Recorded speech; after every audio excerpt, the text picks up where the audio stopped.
let's do a little bit of memory planning catch up.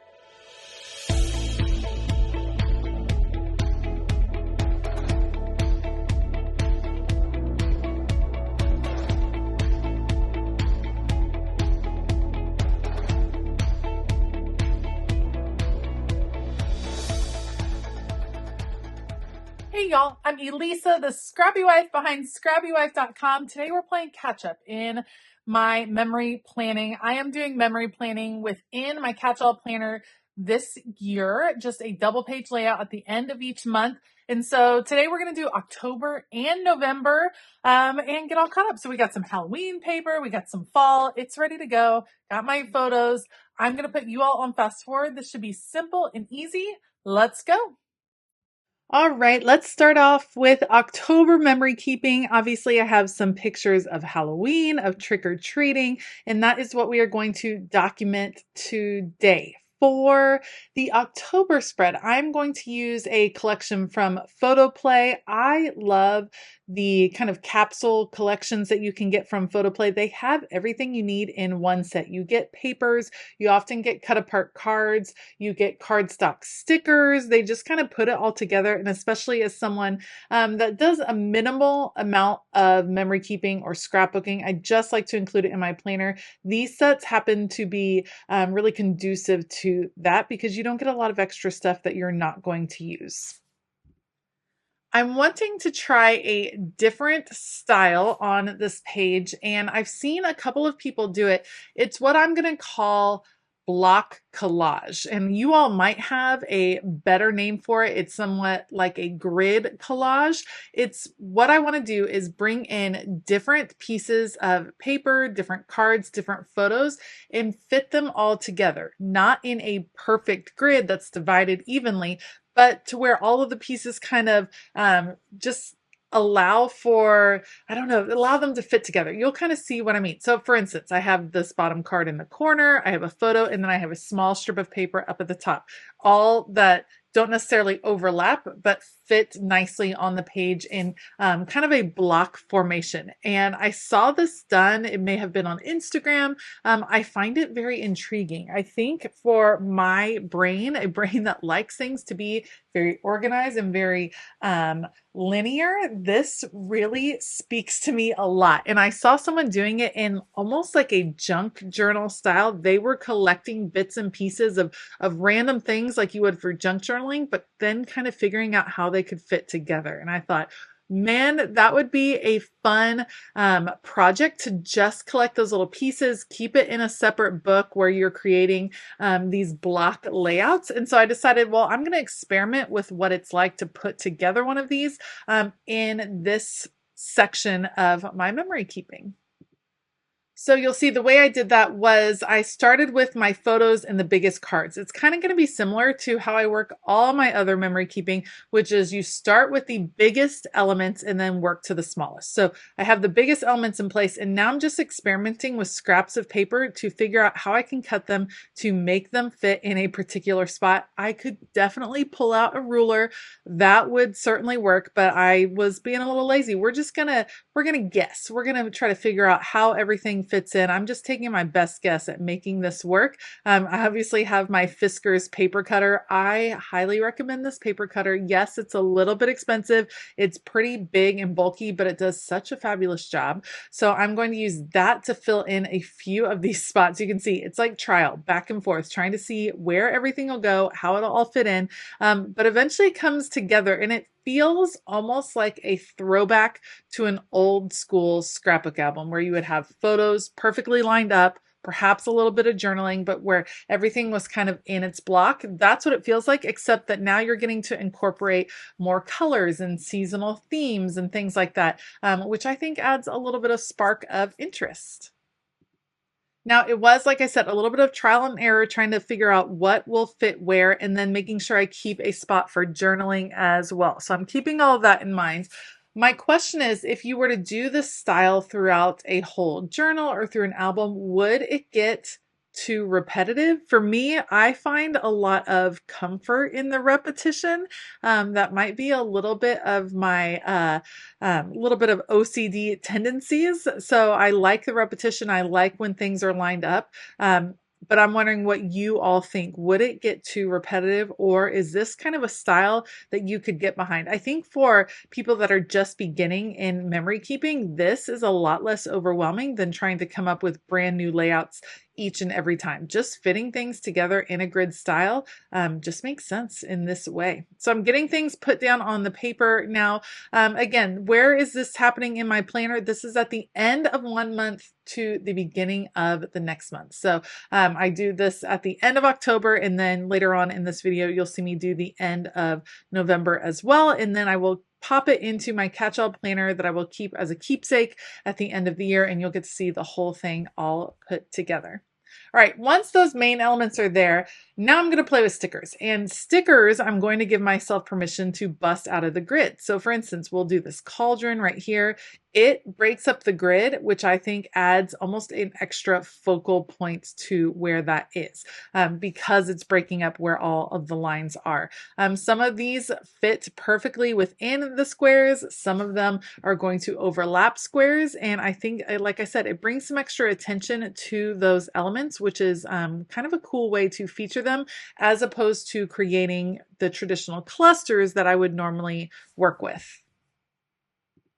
I will also say that putting it together in this style, doing this layout in this particular style, made the page come together pretty darn easily, which I also very much appreciated. Sometimes you get to decision fatigue, and even when you're in your creative endeavors and you just want to get certain projects done, decision fatigue is a real thing.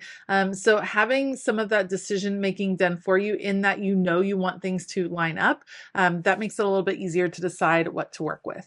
All right, I'm going to fill in my journaling, and that is going to be it for my October spread. I love how it came out. Now let's work on November.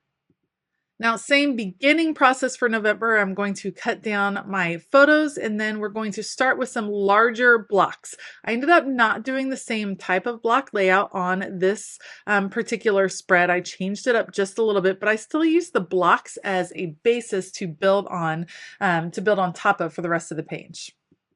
The paper collection I'm going to use for my November page is a beautiful collection from 49 and Market. It's the Art Options Spice collection. It is so pretty for the fall. It is like these vibrant jewel tones, so it's not muted fall, but I could use this collection so much. And I love this deep plum color, the bright pink. I just love all of the contrast and the richness to the colors. So I'm playing with a few scraps that I have in the back of my little pocket that I hold all my different collections in. I like being able to use some of the scraps instead of cutting into a brand new piece of paper.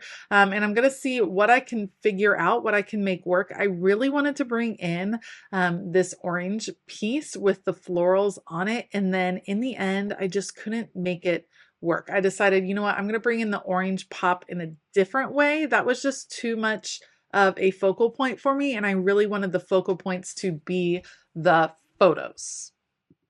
Now, in order to have the photos pop, those I am going to mat on an orange background.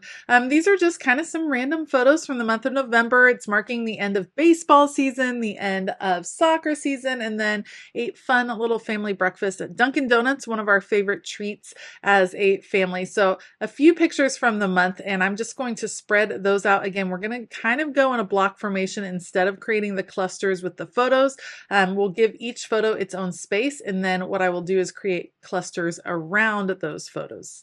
Here's where I'm like, yeah, this is going to go much better if I just do the orange. The other paper was beautiful. The floral side of that paper, absolutely gorgeous, but it is what you wanted to look at. I mean, that was the place your eyes were going, and I wanted the photos to be the primary focus in this case. All right, I'm going to start to get everything down on the paper, and then we will start working with where all of these photos are going to go.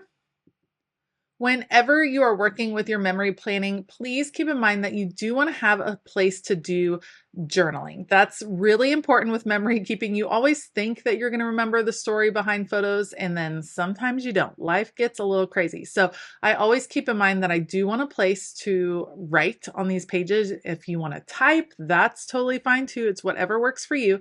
So I'm putting all of those pieces down, and then I'm going to play with some of the ephemera. This is a huge, huge, huge collection of ephemera, all that goes with the 49 and Market collection. I love adding these phrase stickers to different pages. I think they just add a little bit of charm, and that is one of the main places I'm going to do the journaling. One of these large tags, you can see I'm layering it in front of the photo. It won't stay in front of the photo in the end because it's covering up one of my family members. So it'll definitely get layered behind everything else, but I'm just kind of placing things and seeing where they fit best on the page. Creating clusters on your page is all about just finding a balance and a little bit of symmetry in this case. So I have these pumpkins that I'm wanting to include. Well, each cluster kind of needs a pumpkin. Each cluster kind of needs a piece of foliage. Each cluster may or may not need a journaling tag. It just depends on where you're going to do the writing. I'm trying to find balance within each of these sections so that the clusters don't detract from one another. If you had one cluster that was so much bigger than the rest, it would bring all of the focus over there, and I want it to kind of be dispersed throughout this entire spread. All right, once I'm pretty happy with the general layout, I'm going to speed this part up. I'm just adhering everything onto the page. Using Tombow adhesive, I'm always very generous with the adhesive on these pages because, of course, they are not behind any sort of sheet protector or anything, so I want them to stay safe as they are in my planner. But we're going to get everything in place, and then I can take a moment to do a little bit of extra journaling. To me, at this point, the spread is feeling slightly I don't know, I guess plain. I just was missing a little bit of detail action. So how am I going to deal with that? Well, I'm going to do my journaling, think through that moment, and I'm going to see if I can add anything else. There's a few other ephemera pieces. I love having tickets mix in and out. It kind of is going to help break up the lines in a few parts over here on the left-hand side. And then I'm going to add a little bit of detail with just some doodling. My go-to is always the dashed line. I know, I love it, but I love it. So I use it all the time, and there's nothing wrong with repeating an element. It kind of makes that element part of your style. So once I get all of these in place and the journaling and the dashed line is done, that is going to be it. I'm starting to feel a little bit more caught up. I do still have some missing months in my memory keeping from this past year. I may or may not go back and do it. We will see how it goes towards the end of the year, but it's always fun to make these pages once a month. So hopefully I can do a better job staying on top of it in 2025. If you like this video, please give it a thumbs up. Consider hitting that subscribe button as well as the bell notification button. As always, I will link everything that I use down in the description box below, so be sure to check those out. I do want to give a huge shout out to my entire Patreon community. We're actually doing a memory keeping project throughout the month of December that I am super excited about. If you want to join us, head on over to patreon.com/ScrappyWife. All right. I hope that you all have an absolutely fabulous day. And as always, keep it creative.